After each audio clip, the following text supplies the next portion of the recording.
right, here's an absolute generational play here by Justin Herbert and the LA Chargers. We're going to get just a shallow cross over the middle of the field with Ladd McConkey. Now, keep in mind, we are down by 34 seconds left to go in the game, and just one timeout left in this ball game. As we drop back in the pocket, Chop Robinson gets pretty much instant pressure off the right side of the offensive line, and so does Jalen Phillips. I mean, this was a nightmare for Justin Herbert, and it looked like there was nothing he could do to get out of this thing. Gets wrapped up here quickly, but the contact balance, the lower body strength to stay up on his feet, not take a sack, and prevent yourselves from taking that timeout. He ends up finding Ladd wide open on this left side. Now, wide open meaning having about 5 yards of separation from the next defender. Watch Ladd make the man miss an open space, turn up the field, and then get into field goal range to essentially win this football game.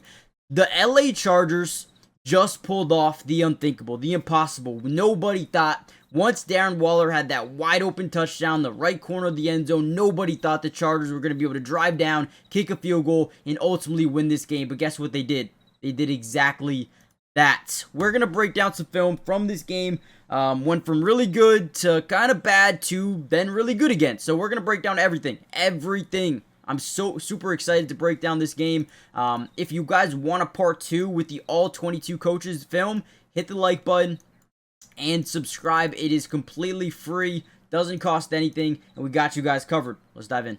Okay, great play here by the defense. Hey, Tua, you already know that boy is different. We are going to get outside leverage initially and then break to the inside. They're going to be in what we call a 5-man scat protection. What does that mean essentially? Well, your offensive line is either in a 5-man scat or a full slide. Essentially, they are going to have man-to-man off to the left, and that center is going to slide protect over to this right side. And again, with this man-to-man, we know if we can win our one-on-one matchup, we can create pressure on the quarterback. So we get to the outside shoulder of the left guard up to the top of your screen, and then boom, bounce inside quick. The footwork, insane. We rip through and then get a sack on Tua easily on that play.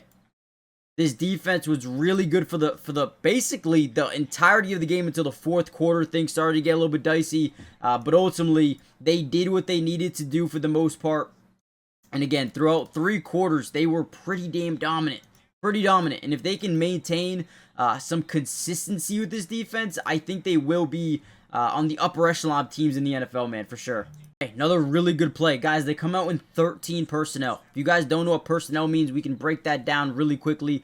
Essentially, you can have 13, you can have 11, you can have 21, you can have 10, right? The first number in all of these personnels, right, is always going to represent the running backs in the backfield. So we have 1 running back. The 3 number is going to represent tight ends on the football field. We have 3 on the football field. Now, what we're going to do is go into a full slide to the left. Now, we are trying to sell a run fake to the left, get these second-level defenders to bite down on the run fake as we lead Kamani Vidal out to the right side. We're not even going to act like he's running in that direction. We just want these guys to think we are, right? And because he's playing with such a low center of gravity, sometimes you can't even see what's happening over that big offensive line, especially once they stand up. You just have no idea. So watch this linebacker kind of freeze up for a second. You see how he doesn't immediately go with the running back? He waits, and then boom, now he goes. And now it's too late. Get him out of the backfield, and Kamani Vidal is able to walk this thing into the end zone for a touchdown.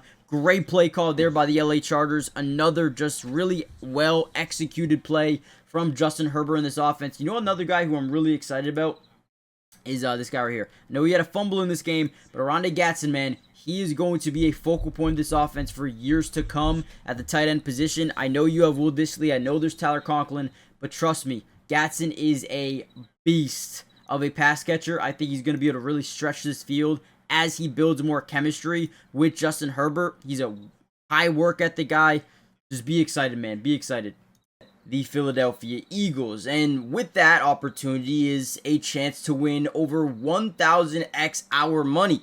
And the best place to do that is Sleeper. And I'm going to show you why I'm going to put myself in a position to potentially do that this week. Before we get into it, look at this, right? If you use my promo code DUBS, they're going to give you a 100% match deposit right away up to $100. So if you put in 100, they're going to give you 100. If you put in 50, they'll give you 50. I mean, honestly, you should do it for that alone. Now, the first thing I want to look at is Saquon Barkley. Coming off a slower game, I think he goes more than 78.5 rushing yards because the Giants rank 29th in the NFL when it comes to stopping the run. They allow like 5.3 yards per carry. Saquon Barkley is going to smash that. I'm also going to take Jackson Dart, and I'm going to go more than 150 passing yards. I feel like they're going to be playing from behind, so I don't mind that at all. A.J. Brown, I feel like he has struggled recently. More than 40 receiving yards isn't too bad. I also do like Theo Johnson as well. And let's see, what do I want to do with Theo Johnson? I guess we can only go touchdowns right now. I'm not going to do that. Wan'Dale Robinson, 25 yards more than. I think that's fair. And if we leave it at that, that is 20 to win 60. Not bad at all. I mean, again, it's not going to 1,000x my money, but it's safe. I think it's fair. But guys, use promo code DUBS. And you'll get a 100 match on your first deposit if you haven't already done so. Terms and conditions apply. See Sleeper's terms of use for details. It's currently operational in about 25 different states. So check out Sleeper today if you haven't already done so. Look at this interception by Benjamin St-Juste. They're going to try to get a top side or bottom side dig. The bottom of the screen, essentially what they're running is getting to the top. Again, it's 3rd and 13, so they're trying to get to the sticks, and then they're going to dig right over the middle, or in route, whatever you really want to call it. Now, Benjamin St-Juste is giving him inside leverage already, so when you are the quarterback, you see that pre-snap, and you know you want to come back to it, because if we look to this side, we might be able to move the linebackers over, free up a passing lane for this thing. So he initially looks off to the left, scans right, remembers that he had that inside leverage initially, so he tries to throw it, but it is not a fastball, right? You need to laser this thing in there. He puts a little bit too much air under it, and Benjamin St-Juste comes away with a diving interception. A diving interception by Benjamin St-Juste. I believe he was on the Commanders before this year, or maybe last year. I'm not too sure, but all I know is this was a good pickup because there's a nice little interception for you right there. That was about midway through the 3rd quarter, so great job of the defense once again. Here we go. Another big-time play. A little bit of eye candy out here early. We're going to get a shallow cross over the middle. We're going to get kind of more of a deep cross, but Ladd McConkey's going to base his route off the quarterback who has to escape outside the pocket. As we drop back, we're in a 5-man scat, slide right, man-to-man to the left.